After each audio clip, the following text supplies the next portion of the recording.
আজ গেছিলাম আমাদের ফুলের জমিতে। মাত্র কিছুদিন আগেই গাছগুলোকে রোপণ করেছিলাম, দেখতে দেখতে অনেকটা বড় হয়ে গেছে।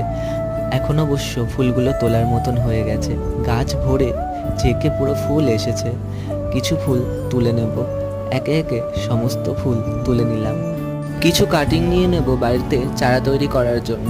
প্রায় একে একে অনেকগুলি ডাল ছিঁড়ে নিয়েছি, এগুলি থেকেই চারা তৈরি করব। তারপর বাড়ি ফিরে এলাম। বাড়ি ফিরতে অনেকটা সন্ধ্যা নেমে এসেছিল। আমার কাছে আগে থেকে কোনো পাত্র রেডি করা ছিল না।